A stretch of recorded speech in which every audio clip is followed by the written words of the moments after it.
So what's up, riders? Welcome back dito sa aming channel dito sa Doride Ball Review. So meron tayong mga bola dito, mga Molten BG4000, BG4500 at Molten BG5000. Meron tayong isang fake dito. So ang gagawin natin ngayon, mga idol, susukatin natin yung weight ng original na Molten BG45 tsaka Molten BG45. Dalawang original. Bakit? So kahapon, kung napanood nyo yung video ko, nagko-compare ako ng fake versus original.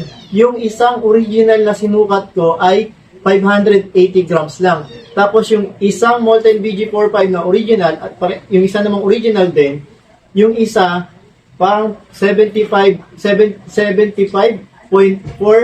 na yung sukat niya. So hindi magkaparehas. May yung isa maliit, yung isa malaki. Pero parehas Molten BG4500 na original. Level 1, 2023 to 2027 contract. So, ngayon, lahat itong mga bola na to, susukatin natin silang lahat isa-isa. Titingnan natin kung pare-parehas ba sila o magkakaiba sila. So, yung mga original na mga Molten, isang supplier lang ang pinanggalingan yan. Kahit itong Molten BG4000 na to, isang supplier lang yung pinanggalingan nitong bola na to. So, malamang sa malamang, original talaga to. Pero pinagtataka ko, at malamang ipagtataka nyo rin ay bakit mas magaan yung isang Molten na original. So, hindi ko rin alam yung sagot. Katulad nga sabi ko, si Molten na makakasagot niyan. Pero ngayon, sukatin muna natin lahat to kasi isang supplier lang lahat ng nanggaling to. Except dito sa fake na to. Ito yung ginawa natin ng na comparison kahapon. Fake na OEM, nasa 577 grams lang to. At yung panel niya, pangit na pangit talaga. So, hindi na natin susukatin to. Doon na tayo sa mga original. So, ganito, kung gusto nyo makabili ng original na Molten BG45, kontakin nyo lang ako. So, ito yung pwede nyo mabili. Ang ibibigay ko sa inyo ay yung 600 grams. Hindi ko ipapadala yung 580 grams. Bakit? Kasi masyado magaan yung 580 grams. So, below, na siya, hindi na siya official weight. Kasi once na ginamit nyo, mababawasan pa yung weight ng bola, gagaan na siya. So, okay, let's go. Umpisa na natin. Ito yung Molten BG4500. Timbangin muna natin kung gaano kabigat itong Molten BG4500 na to. So, ito yung timbangan natin. Yan. At ito, 64 grams to eh. So, pag timbang yan, nakita nyo, 64, 63, 65. Medyo hindi siya pantay. Kasi tingin ko, kailangan lang natin pantayin yung 65 grams. So, bakit naging 65 grams? Anyway, so, i-reset na lang natin. Dalhin natin sa 0. Tapos, titimbangin natin tong Molten BG4000. So, merong maglilista kung ano yung weight nito at yung size. Susukatin na natin yung size nito. So, weight muna natin. Ang weight niya ay 610 grams. Si Molten BG4000. Level 1 to mga idol Level 1. Tapos 2023 to 2027 contract. Mas mabigat itong Molten BG4000 kumpara dito. Check natin. So, ate, lista mo to. Level 1. Yeah. Kuha tayo ng isang Molten BG4500. Timbangin natin to. Okay, ayun na. Molten BG4500. Original yan. Ang weight niya is 600 grams. So, makita nyo yung contract level 1, 2023 to 2027. Original, yung barcode. Printed lang. All goods na all goods. So, shoutout doon sa cameraman. Camera girl. Magaling. Magaling. 600 grams. 600 grams. Okay, so ito naman. Next tayo. Itong Molten BG4500 and original. Original Contract level 1, 2023, 2027. So, timbangin natin to. Ito na. 600 grams. Okay, 600 grams siya. 600 grams din to, ate. Hold this. Post mo muna natin ulit. Okay, next natin, Molten BG5000. PVA ito So, itong bola na to, pang indoor lang. Timbangin din natin. So, 0. At ang kanyang weight ay 616 grams. Okay, so parang parehas ito nung last year na natin, na comparison natin sa Olympic, FIBA World. Okay, 616 grams. Molten BG5000. So ito, yung mga naka-plastic na tayo. Yung isa kahapon, nilagay ko sa plastic ulit yun. Kaya narito na ako kung nasan siya. Okay.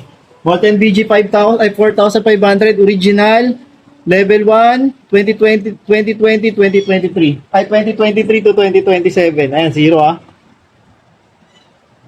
612 grams. So, iba yung weight na ito. Ulit. 611. So, yun, naglalaro siya sa 611 to 612 grams. Ito pa. 612 grams. Ano yan? Original, BG45. Lagay mo ulit yan. Lagay mo na din yung plastic yan. Ate, oh. Para hindi nagkakalit-ulit. Okay, next tayo. BG4500. Original din to. So, puro original. Plastic pa lang. Malalaman mo na ako original. So, barcode. Printed. Level 1, 2023, 2027. Timbangin natin. 601 grams. So, siguro ulit. 601. Oh, 601, 600 grams. So, pareha siguro yan doon. Next. Dito tayo uwa. Ano to? Original face. Original. Hindi natin sasama yung fake dito kasi 577 lang yung 57. Okay. Barcode original. Molten BG3 level 1. So, okay. Ano to kanina? Ito yung sinasabi ko. 582. 582 grams. So, sukatin natin yung size nito. So, may mga, ilan na yun? Puro 600 yan, no? May 612.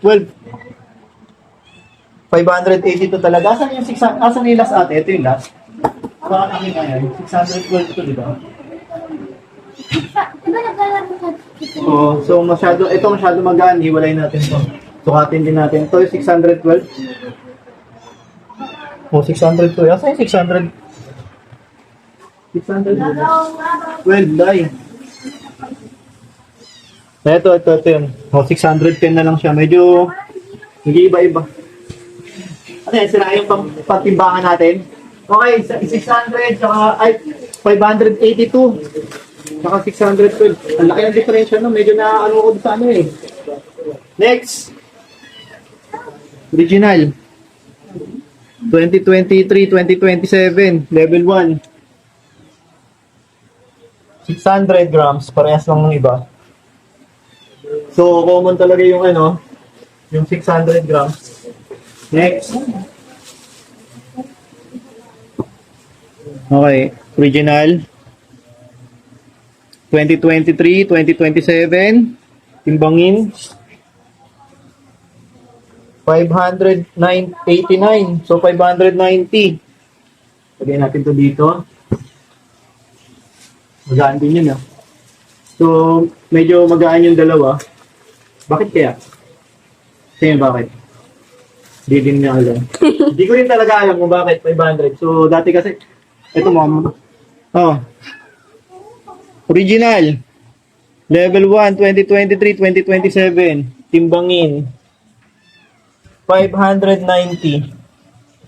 Parang ang ano ng paano nyo ito. So, ito, yung mga may discrepancy. So, magagaan yung mga yan kumpara dito, mabigat to 612, tapos isang 583, dalawang 590, 589. Bakit magaan? Sukatin natin yung, kuha na lang tayo doon, yung isa. Sukatin naman natin yung ano, circumferential nito. Ate, circumferential nito. Ay, may medida ako. Shout out sa mama ko na nasa langit na. Oo. Galing pa sa kanya to. Nawala na yung lalagyan. Matanda pa sa inyo to. Siguro mga nag-i-abon pa to. Siguro mga 1994, 1993 pa niya to nagamit. So, sukatin natin. Circumferential niya is yan. 77. Ito yung ano. Ito yung 600 grams.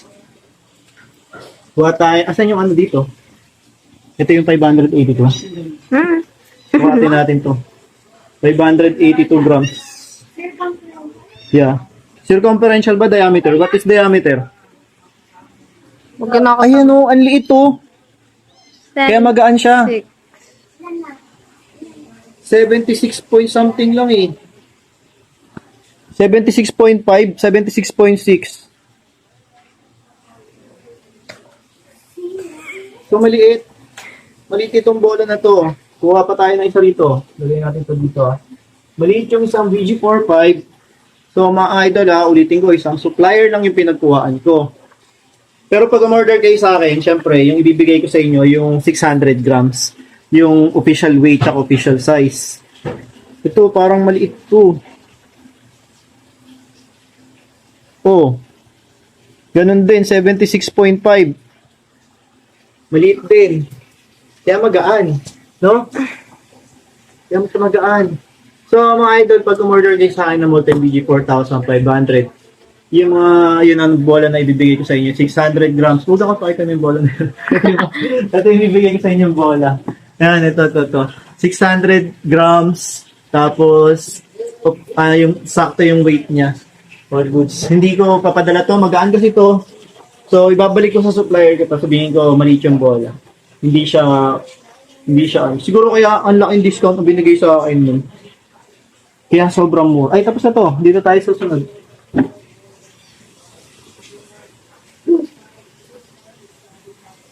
Meron to. Again and again. So, ganun pa rin. Maliit pa rin, no? Sukatin natin itong BG4000. This Molten BG4000. Sukatin natin. Ito mas mabigat to. Ito yung dating timbang ng ng Molten BG45 na 2023 contract. 16.6. Mas maliit to. 76 lang. Tsaka mas manipis yung panel. So ito mas maliit. Ano lang to ate? 76. Mas maliit to, tapos manipis yung nito, mas manipis yung panel nito, mabilis siya mapupunpon. Tapos yung weight niya, mas mabigat kumpara doon. May isa pa na iwan dito. BG5000 ate. First the BG5000. Hindi, yung bola ng BG5000 nasaan? Susukatin ko. Nawala na, may kumuha. Sukatin natin itong Molten BG5000. So, ito yung ginagamit sa PBA. Ito rin yung ginagamit sa FIBA World Cup. Sa FIBA na mga pang pro. Ganito yung bola na ginagamit nila. So, meron din, alam ko may gumagamit pa ng GL7X eh. So, ito yung pumalit sa GL7X. Size nito ay 77.2, something ganun. 77.2.3. Yan. Okay, so yun. Ayan, ganito kalaki yung bola na pang pro na to, pang professional. So ayun, medyo lang, may discrepancy lang doon sa sa BG45. So, ito yung fake. Timbangin natin yung fake, kung gaano kagaan yung fake. 574. So okay, pag ganito mga idol, pag umorder kayo sa akin ng bola na Molten BG45, yan, itong dalawa, may discrepancy to. Pag umorder kayo sa akin ng Molten BG45 na bola, ito yung papadala ko sa inyo, original 600 grams, tapos yung size nito is 77.5, ate? 76. Ano yung BG45? BG, 82? oo, 76.5 to. Yan, 82. Nakakaya. Ilan to? Hindi ko pa naalala. 76.5. O tapos yung nandyan, itong nasa iyo, ulitin-ulit ko tuloy. This one ay, wait mo Jepay, 77 to, o 77.2, 77. 77 to, yun nandoon. So 77 tsaka 76.5. So, yun lang mga idol. Kung ayaw nyo maloko ng mga fake seller na sinasabing original yung bola na binibenta nila, sa akin na lang kayo order. May mga nagko-comment pa nga sa live kahapon, kagabi sabi nila, nakabili daw sila ng Molten BG45, nasa 3,000 daw. Tapos peke daw. Ay sus! Aray ko! Ito na lang orderin nyo mga idol. So that's it. Maraming salamat. And di pa pala. Don't forget to subscribe. Okay? And I'm Bounce Out.